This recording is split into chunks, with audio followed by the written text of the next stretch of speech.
So Josh reached out to me, asked me to talk about, what I'm doing, what's kind of working, what we're using to close gifts throughout the year. So if you guys pay attention, this is not only going to help you now, like everything you're doing now is going to help you close today, but it's also going to help you close for the fair, and it's even going to be that more powerful. So I'm going to go over a couple things that are probably super simple to y'all. Some of these are going to be reminders, but some of these are actual things that I'm doing. It's not theory. It's not like, hey, I think this works. This is what I'm doing to make people make a decision on the spot, whether that's January, February, December, it doesn't matter. So I'll kind of get right into it. So the first thing is super simple. You want to identify the decision maker, not just the owner. The reason I say that is because some of my biggest orders to date have been with people that don't own the business. Simple question. I know you guys know this. Do you own a business? Do you typically make decisions like this on the owner's behalf? When I added that to my business gift questions, I found that opened up a ton of opportunities because sometimes, you're at a fair, you're at an event, whatever it is, you're not going to meet the owner, but you're going to meet someone that makes a decision on the behalf of the owner. So if they can say yes, then you're in a conversation where you can close it. If they can't say yes, then you're just in an info gathering conversation and it's probably not going to go anywhere. So that's like the first thing is like just identify them.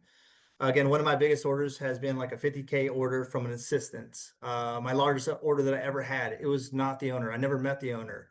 So I always don't take for granted that you don't meet the owner as long as you meet the decision maker.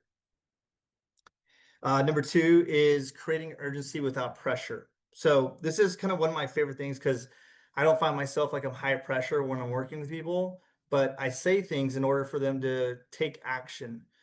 Here are some lines that you guys want to write down. If you're I think these are like some of the most important lines that you're going to need in order to close people right on the spot without putting a lot of pressure into them. First thing is customization takes time. So, Mr. Jones, the more personalized the gift is, the longer lead time it is. So, are you doing a drop ship order? Are you doing some extra inserts? Are you doing names? Are like what else are you doing in the gift, right? And kind of get that out there. So you let them know, hey, by the way, the more personalized the gift, the longer lead time it is. So we need time, right? Second thing is honest timelines. We are not Amazon, right? We're not going to get it to you next day. It's not going to happen. We can, but it's going to cost a fortune. With our products, they normally take 4 to 6 weeks, depending on volume and depending on the queue. You guys all know this, right? If you guys work with Brain Tools or Cutco, they're like, well, the queue's longer now. You're like, oh, okay. And it gets scarier and scarier as we get closer to the deadline. Number three is you're in demand, right? When I mean you're in demand, like you, the rep, are in demand. Hey, we serve a lot of return clients. So we're going to be calling a lot of customers in October, November. So uh, I have over 400 past customers that I still need to get to. So the chances of me following up with you is very slim to none because I already have a huge pipeline and it's just me. Right? Does anybody on their team closing business gift sales for them? So this is all a true statement for everybody on this call then, right? So you are in demand. You are very in high demand. Psychologically, this creates scarcity and it positions you as a leader in that field. So that's the other thing. Shipping and supply risk. Everybody knows that a couple of years ago, when we ran out of 7-inch Santokus and lockbacks, it was a huge problem. I share that story with every single one of my customers. I'm like, yeah, you can wait, or you can get it now. It just depends up to you. So I end up going into a story every single time I'm talking with a customer and I'm laying one of these points down of what's happened to other customers and why it was terrible for their Christmas, for their holiday party, whatever it is, right? So I just like kind of lay it out there. This is the biggest one. If you're going to write down anything from this thing here is the deposit program, right? Now, the way the deposit program works, I like to share, but I also don't like to share. The reason why is because you need to use this when you're working with branding tools. And I lost a second part of a 50K order because of this. The customer was not charged the payment until it was engraved and shipped. And I didn't know that, right? So Now I just use it to my advantage. So I say, hey, Mr. Customer, if you want, what we can do, if you decide to get today and just put that 350 down, 400 bucks, 1,000 bucks, whatever it is, that reserves your product. So we know it's not gone, but it's also something, you'll get the specials and you'll get XYZ, and all you need is a deposit. Like I said, the more customized it is, which it sounds like you actually want to put like a whole gifting program together, it's going to take us time. So I'd rather help you do it now. Just put that deposit down, and then we won't charge you the second payment until it's been engraved and shipped. So instead of waiting until December, why not just do it now? It's the same thing. People, that's like the needle mover where people are like, oh, well, yeah, we can do that. I don't have to give you anything now. Nope. I don't need your logo. I don't need any names. I need nothing. I just need $500 today. That's all I need. I need your credit card, right? And then we can worry about it later. So again, that's a brain tool story. I mean, so that's when you use brain tools. But the biggest thing is like be transparent about real situations and how orders actually went and actually how they go, right? Because sometimes it's not all sunshine and rainbows, things happen, and it can be very chaotic, and it can put a lot of stress on you, and it can put a lot of stress on your team. If you have a back-end team, they're going to be calling you to get orders done fast out. And we just like, I just don't want that stress. So I tell the customer, I don't want that stress. I need you to do it today. Help me help you, right? So number three is social proof, right? Other clients are doing this. This is what all my clients do. This is what my most organized clients do. This is if you're like most of my unorganized clients, yeah, they wait till the end of November, December, and then we can do it for them. And it's crazy and it sucks. And we might lose stuff, and you might lose hair and all that stuff, right? So the busier you are, the more important it is to plan ahead. So this is what I tell a customer. I'm like, hey, how busy are you? Oh man, we're so busy. We got so much work. So you want me to call you in November, December when it's crazy? Or do you want to do it right now when you're in front of me and we can work out the details later? So if you want to run a real campaign, not a rush one, let's do it today. So I can help you plan that out versus rush it. So another thing is obviously right from giftology, gifting when they least expect it. It means more, it stands out. If you really, really kind of pitch that, then your customers are going to understand it and feel it, and they're also going to go ahead and jump on it sooner than later. And then I always finish off with the story. Hey, one of my clients, they waited till late November, and we ended up running out of. We rushed it. They approved it, and they approved it incorrectly. How many people have had a customer approve something incorrectly and then ask for it to be fixed? I know I have. Uh, so the next year they ordered in July, and they said it was the smoothest holiday season they ever had because of early planning. Number four is use strategic stories to connect with your customers. Some of the stories I like to share, I share 4 or 5 stories based on the person in front of me after I've gone through discovery. First one is branding. I had a customer named Roof Tiger, huge on branding. They wanted to do something that was going to stand out for the customers. So when they hand these out, they go viral on social media, and they always end up a job from it, right? So that's my branding story. Pick your own story, right? Oh, you're trying to do employee appreciation? Oh yeah, I had a dentist. They were trying to build culture within their community, within their offices, and they had a retention problem. People would just kind of leave. So now they've actually done a gifting program within their community, and what it's caused a higher retention in employees and less recruiting and training, which costs them a lot of money. So it's actually boosted culture and loyalty. I also have another roofer, they sent out some engraved shears, and now on average, they get 3 referrals a month coming from that referral campaign, referral gifting campaign. I've had a home service company, they were a siding company, they gave out Santokus to at the end of a job completion. That has led to more reviews and more referrals from just like every single one of their neighbors. I have another company that, they buy 1 to 2 gifts, 1 to 2 knives every single quarter or every single year. And what that's led to is it's led to not only loyalty from their best clients, but referrals within their community without asking. And they're always excited to talk about what they received and share that on social media with anybody and all their friends and family. So what you want to do is you want to match the story to their industry, find out what their goal is, and then talk about the different type of gifting opportunity that can that can help them. And then this is my number five. I think this is like really important. So I took this class from this gentleman named Robert Rome. You guys have all probably done like the disc profiles.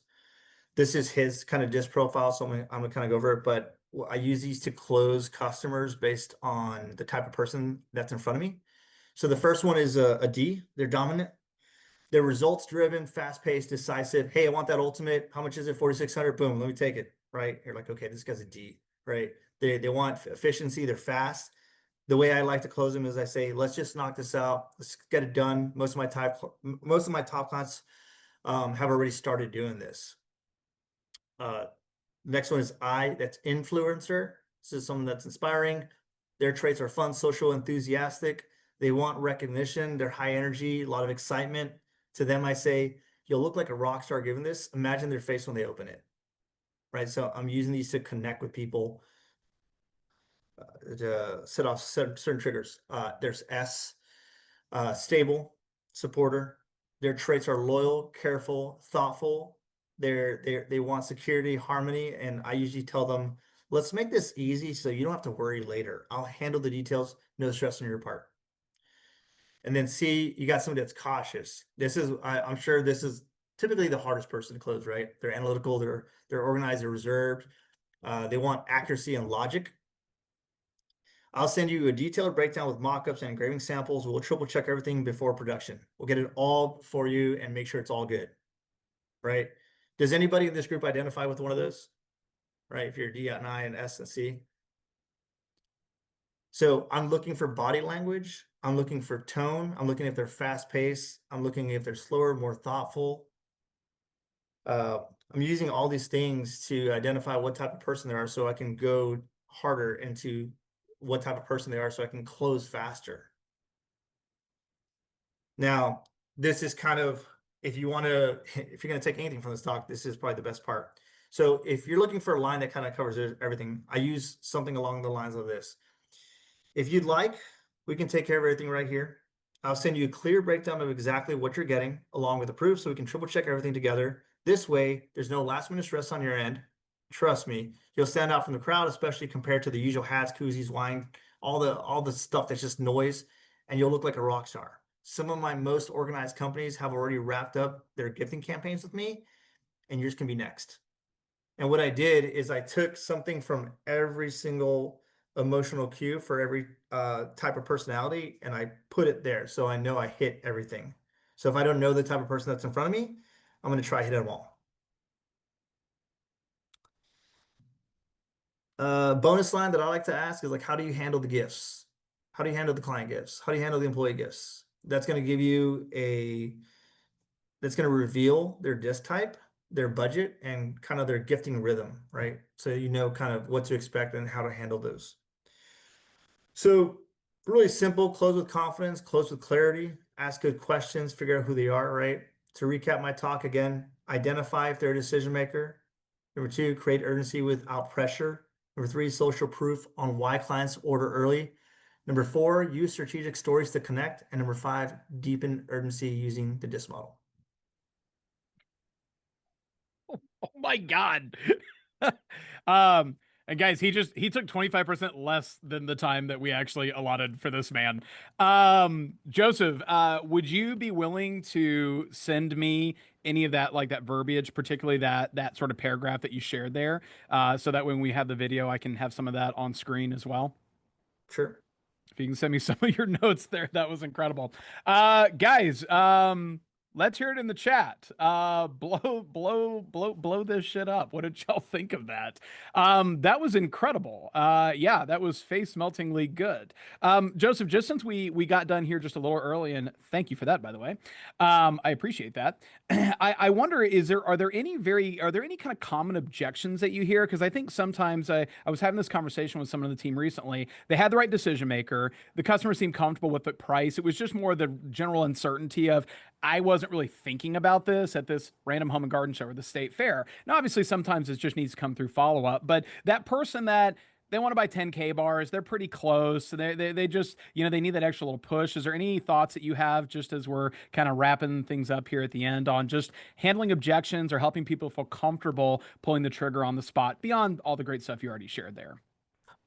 I mean, most of the stuff I say is I say the same stuff. It's like, oh, cool, you want the take 10K bars? Awesome. When do you need them by? What does your decision making process look like?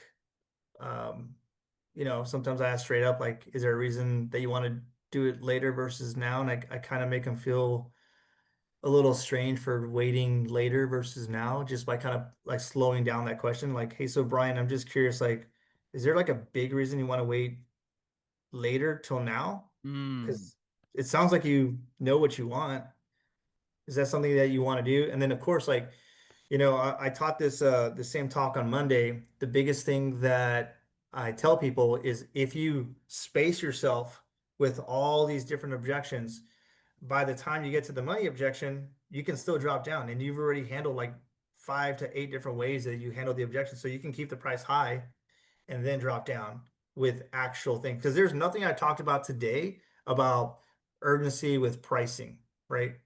So that's just kind of like the next level thing that you can do. Just figure out why they're actually holding up, ask that question, and then you can obviously use price leveraging to get them a discount if they need to create more urgency. nice. That's super helpful. By the way, I think the biggest takeaway that I have when I see Joseph, when I hear Joseph, is just the confidence that he projects going through and explaining the program. Sometimes people will ask me, like, how do you handle this objection on family program or something? And not to be flippant, but sometimes I'll just say, I don't really get that objection. Or if I do, it's just a part of a larger conversation because I just have so much confidence and conviction in the program. And I always get that from Joseph. So that was awesome. Thank you, sir. I sure do appreciate that. And any of the notes that you're willing to share, no pressure there. Please send it my way, and it'll just make the video that much better.